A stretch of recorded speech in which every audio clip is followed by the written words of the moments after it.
শিক্ষার্থী বন্ধুরা যারা উপস্থিত হয়েছেন সবার প্রতি কৃতজ্ঞতা জানিয়ে আমরা আমাদের পূর্ব ঘোষিত গণসমাবেশের কাজ শুরু করতে আমরা নির্দিষ্ট একটা দাবির প্রতি আমরা ফুৎসার হতে পারিনি, আমরা কথা বলতে পারিনি, ভয়ে কথা বলতে পারিনি।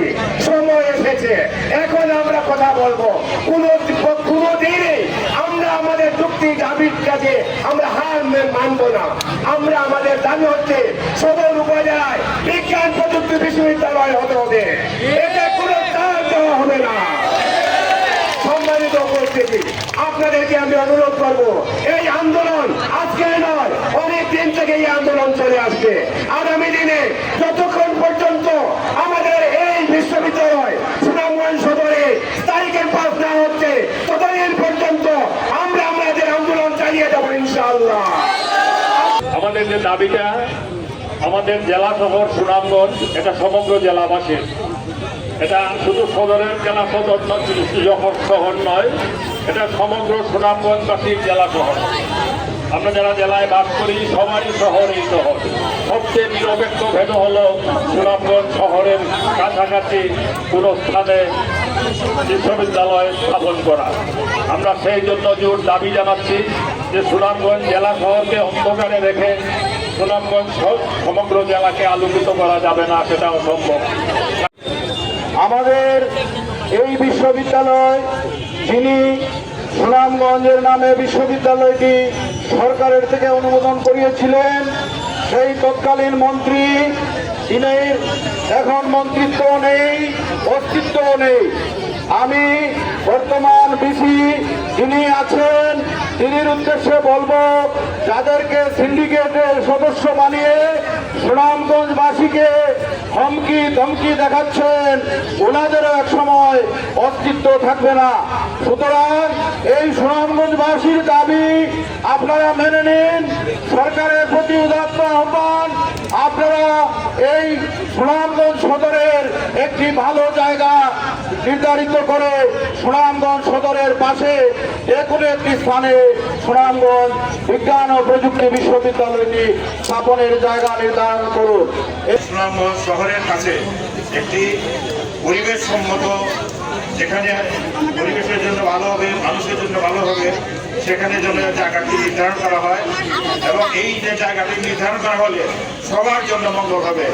আমরা আজকে এই মন্ত্রী থেকে আবারও স্পষ্ট ভাষায় জানিয়ে দিতে চাই যে আমরা এটা বলি যাই যে সুনামগঞ্জ শহরে এটা হতে হবে।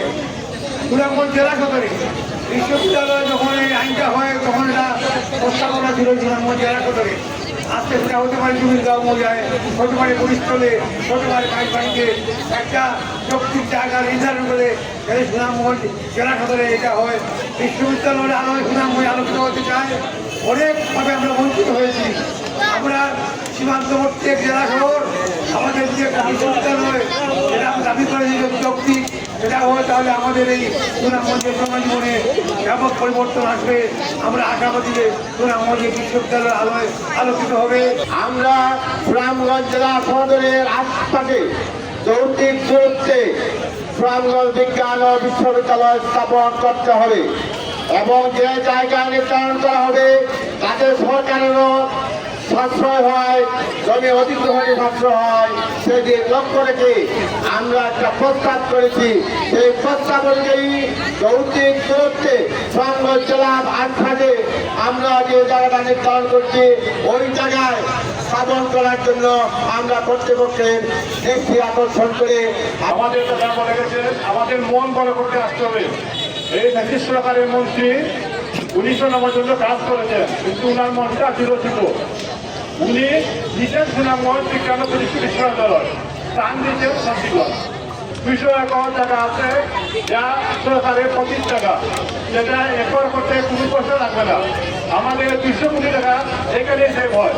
মাননীয় প্রধানমন্ত্রীর কাছে আহ্বান রাখবো যে সরকারের 200 কোটি টাকা যেখানে সেভ হয় এইখানে এই সদর উপজেলায় বিজ্ঞান ও প্রযুক্তি বিশ্ববিদ্যালয় করার জন্য সুনামগঞ্জ শহরকে পুরানা শহর বানানোর জন্য একটা মহল, একটা কুচক্রী মহল এই কাজগুলি করে যাচ্ছে। সুতরাং এইটা আমরা মানতে দিতে পারি না। আমাদের এই সুনামগঞ্জ জেলা সদরে তিনটে জায়গা আছে, সরকারি জায়গা, যে করলে একটা টাকাও লাগবে না জায়গা কেনার জন্য। কেন এই সরকারকে এই কোটি কোটি টাকা খরচা করাবে? আমরা এখন 3টে জায়গা দেখিয়েছি এবং একটা জায়গায় প্রস্তাব পাঠিয়েছি।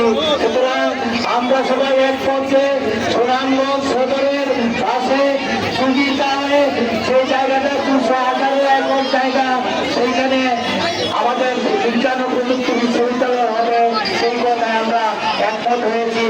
আজকে একটা বিষয়